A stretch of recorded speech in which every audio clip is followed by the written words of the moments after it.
पठानकोट के पूर्व विधायक अशोक शर्मा ने कोरोना काल में बिजली बिलों का बोझ जनता पर डालने के लिए सरकार को आड़े हाथों लिया। पूर्व विधायक ने पड़ोसी राज्यों का उदाहरण देते हुए कहा कि पड़ोसी राज्य पंजाब से बेहद कम दरों पर बिजली सप्लाई कर रहे हैं, लेकिन उत्पादन के बावजूद पंजाब में बिजली की दरें घटाई नहीं जा रही। उन्होंने सरकार से उचित हल निकालने की मांग की है। आज कुछ शहर के बुद्धिजीवियों से सत्ता और विपक्ष से जुड़े हुए लोगों की कार्यप्रणाली पर बातचीत हुई और कमोवेश वो सभी इस बात पर सहमत थे कि सरकारें, चाहे वो राज्य सरकार हो या केंद्र सरकार, ये सोशल वेलफेयर के नाम पर बड़ी बड़ी योजनाएं लाकर उसका श्रेय लेती है, लेकिन ऑन ग्राउंड ऐसा कुछ नहीं है जिससे दबे कुचले गरीब या आर्थिक तौर से पे जो लोग किसी वजह से उतने सक्षम नहीं हैं उनका जो है वो इस बुरी अवस्था से बाहर निकले।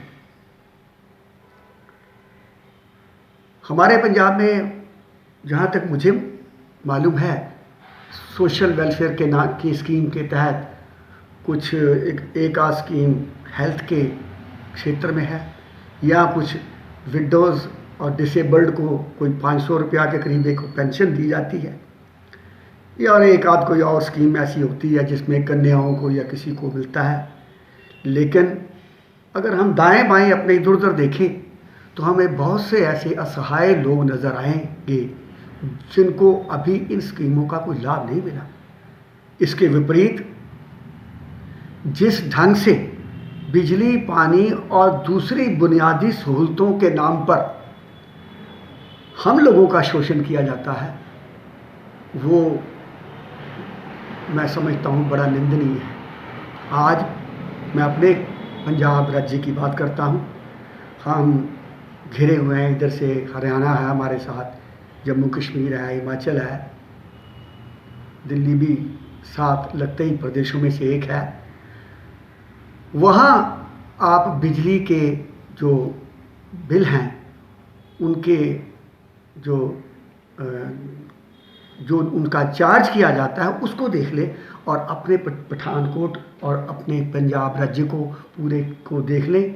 आपको लगेगा कि आपकी जो कमाई का बड़ा हिस्सा बिजली, पानी और दूसरी बुनियादी सहूलतों को लेने में ही निकल जाता है, और आपके पास कुछ ऐसा नहीं बचता जो अपने परिवार को या परिवार के लिए कुछ और ऐसा सोचें कि इस परिवार को हमने आगे बढ़ाना है।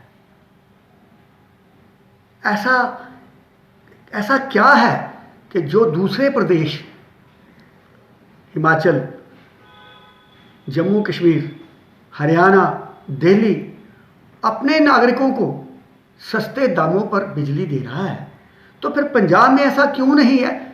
आज तक इस पर कोई वाइट पेपर क्यों नहीं आता कि ये वजह है जिसकी वजह से हम आपको उन राज्यों की तरह आपके वो जो बिजली की रेट है वो तय नहीं कर सकते।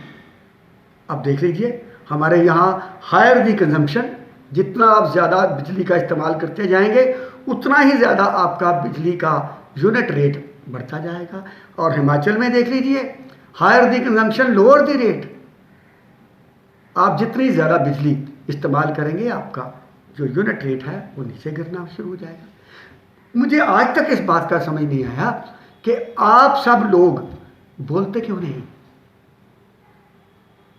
आप चाहते हैं कि वो लोग बोले, हमें बोलने की क्या ज़रूरत है। आप चाहते हैं कि ये शायद हमारा फ़र्ज़ नहीं है कि हम सरकार को ये सवाल करें, क्योंकि ज़्यादातर लोग अपनी अपनी पार्टीज़, जो उनकी पॉलिटिकल पार्टी जिससे वो जुड़े हुए हैं, उसके बंधुआ मजदूर बन चुके हैं। मेरी पार्टी अगर कांग्रेस है तो कांग्रेस की जितनी भी नीतियाँ आएंगी, अच्छी हों या बुरी हो, मैं आंख मूंद कर उनका समर्थन करूँगा।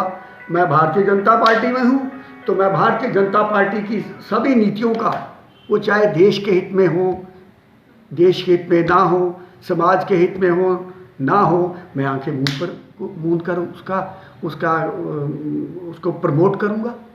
और इसी तरह दूसरी पार्टियां हैं, उनके तो वैसे ही अपने अपने वेस्टेड इंटरेस्ट होते हैं, निहित स्वार्थ होते हैं, जिनको लेकर वो राजनीति के अंदर अपना दबदबा बनाने की कोशिश करती है। आप लोग मुखर क्यों नहीं होते, बोलते क्यों नहीं? हमारे यहाँ अभी चुनाव आ रहे हैं, ये म्युनिसिपल चुनाव आ रहे हैं, तो मुझे मालूम है आपने क्या कहना है। देखिए हमारी गली नहीं बनी, देखिए जी हमारा इधर पानी नहीं आता, देखिए जी इधर लाइट बंद रहती है, बस। और आपने किसी एक पार्टी को चुनकर और उसको जो है वोट दे देना है। मैं तो ये कहता हूँ कि ये चुनाव जो है म्युनिसिपल कॉरपोरेशन और म्युनिसिपल काउंसिल्स के, ये सिंबल पे होने ही नहीं चाहिए। ये पार्टी सिंबल पे जो चुनाव होते हैं तो वो बाकी बातें धरी की धरी रह जाती हैं, और अगर पार्टी सिंबल पे होते हैं तो हम अपने सत्ताधारियों को पूछेंगे, आजकल पंजाब में सत्ता में कांग्रेस है, कि भाई आपने गाँवों के अंदर तो किसानों को भी दिया हुआ है, बिजली का एक अनुदान दिया हुआ उनको एग्रीकल्चर की प्रमोशन के लिए। हम लोग शहरों के अंदर सारे टैक्सेस देते हैं, सरकार चलाने के अंदर हमारी एक बड़ी भूमिका है। सरकार के अर्थ शास्त्र को मजबूत रखना शहरी लोगों का एक सबसे बड़ा, मैं समझता हूँ, एक उद्यम है। लेकिन इन सारी टैक्सेस और सारा कुछ देने के बावजूद भी हम पर इस प्रकार की इन बुनियादी सहूलतों के लिए जो लिया जाता है, वो मैं समझता हूँ एक जजिया है। आइए इस आने वाले म्युनिसिपल चुनाव के अंदर सत्ताधारियों से पूछे, कर लेंगे बात इसकी, गली नाली और वो एक ऊपर लगा हुआ जो बल्ब है उसकी बात कर लेंगे। पहले इसी बात पर आ जाएं कि ऐसा क्यों, हम पर अत्याचार क्यों। मुखर हो जाइए, बोलिए। नहीं बोलेंगे तो फिर हमारा इसी तरह शोषण होगा, दमन होगा।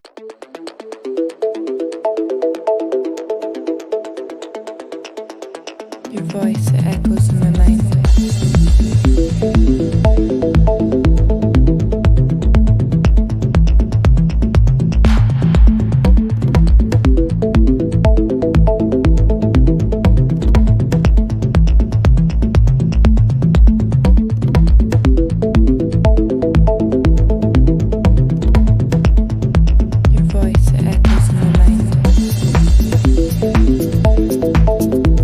Once you visit this campus, your all queries regarding admission shall be fulfilled. Do visit us before seeking admission anyway. Corona से फाइट करने के लिए आप सब अपने घरों में हैं और आपका और आपके परिवार का मनोरंजन कर रहा है टीवी, इंटरनेट। क्या आप जानते हैं कि आपके घर में टीवी बराबर चलता रहे, आपका पसंदीदा चैनल आप तक लगातार पहुंचता रहे और इंटरनेट में कोई रुकावट ना आए? उसके लिए हजारों केबल ऑपरेटर्स और केबल वर्कर्स 24/7 आपके मनोरंजन के लिए काम कर रहे हैं। सभी केबल कर्मचारियों को सलाम।